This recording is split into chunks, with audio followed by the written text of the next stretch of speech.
The first question is question 21. It covers the topics circles and area. The question says a semicircle of radius 3 units is drawn on one edge of a right angled triangle.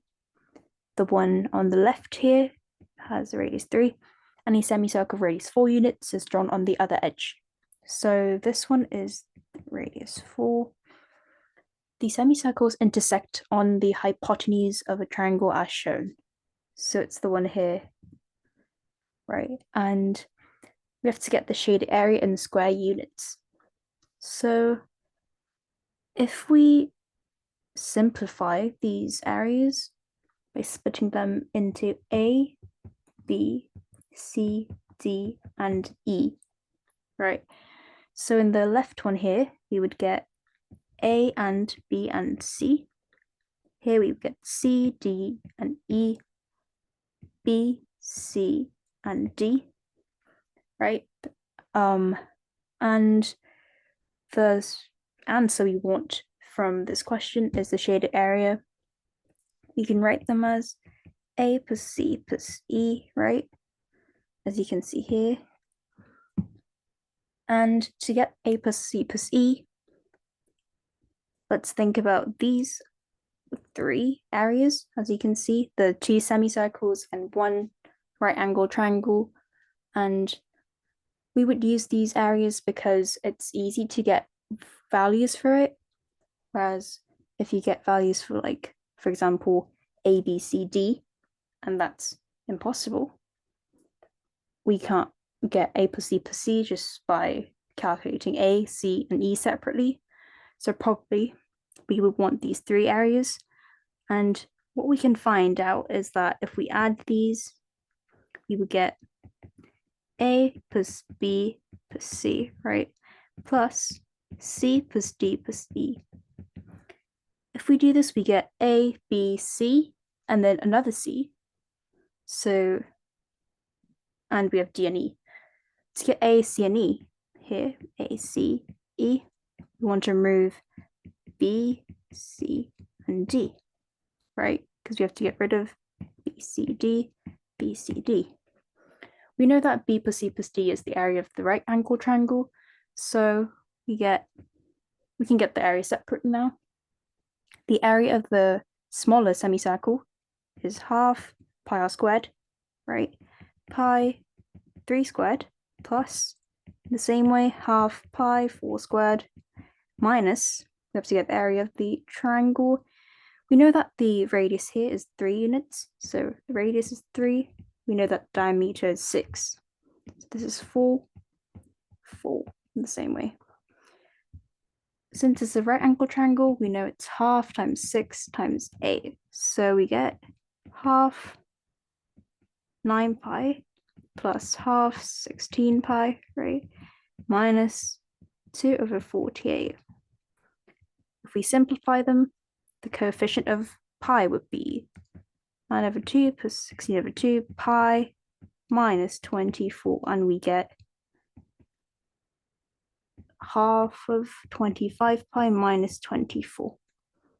If we find from the A, B, C, D, E's, we get A as the answer. So we get this.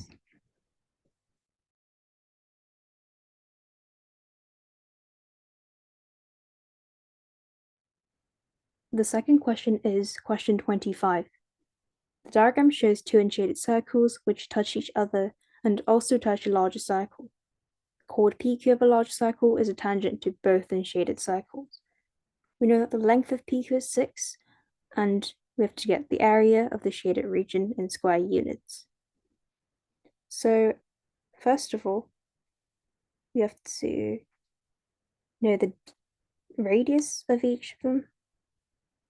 And I've let them as radius of the largest circle, capital R, medium one as R1, smallest one as R2. And on the diagram, let's say the largest one is R and S, and let's say the bisecting point. I say bisecting point because we know that PQ is a chord, right? And here, RS diameter of the larger cycle, which is also equal to 2r, right? Using the theorem that the diameter bisects a chord, we can say PM is equal to MQ. And we know the PQ is 6 units, so we know this is 3 each. So right here, 3 and 3. And also, we know that RS is the diameter of the largest one. We can say RS is RM plus MS. Then RM is 2R1 to R2. MS is 2R1. So we get, let's say this is 2R. Then we get R is equal to R1 plus R2, right?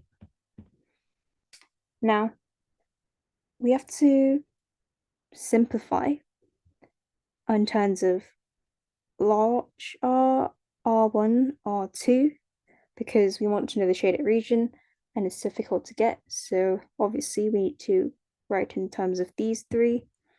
Let's say we can write them as shaded region. That is equal to the area of the larger circle minus the smaller ones. So let's say pi r squared, the area of the largest one, minus pi r1 squared plus pi r2 squared. We know that r here, say this is 1, by 1, you can write it as pi times r1 plus r2 squared minus pi r1 squared minus pi r2 squared, right?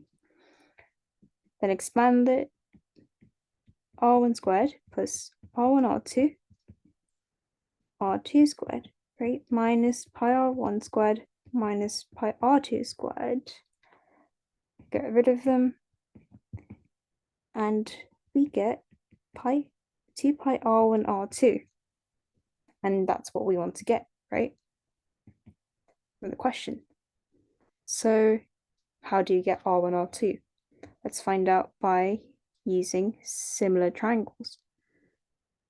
So here, I found like a right angle triangle here and a right angle here. So we can find some same angles. Let's say this is the light orange one, PQM, right? We know that. Let's use another color. Let's use blue, light blue. We know that PQM is equal to 90 degrees minus this one, right? Because we know that this one is 90 degrees. So we can write it as RPM. Then since RPS on the diagram is a right angle as well, we can write the 90 minus RPM is equal to this, which is MPS. Therefore, we know that these two are the same angles, and we can use a similar triangle to get the ratio between them. We can write it as RMP, and here, right? Let's color them. We can write it RPM here. This one is similar to this one. Some bad coloring, but yeah. We know that RPM, RMP, which is similar with PMS by two same angles, 90 degrees and these. So we know that the ratio between RM, PM is equal to PM to MS. Now let's write them in terms of R1 and R2, because we know that RM is the diameter R2 over 3, because we know PM is 3. Then 3 over MS, which is this. Therefore, times both sides by 6r1, then we get 4r2, because we times it here as well, is equal to 9. Sorry, r1, r2. 4r1, r2 is equal to 9. So we get r1, r2 equals 4 over 9. What we wanted here was 2 pi times r1, r2. Therefore, the answer is 2 pi r1, r2, 2 pi times 9 over 4. We get 9 over 2 pi. See if we have an answer here. We do, which is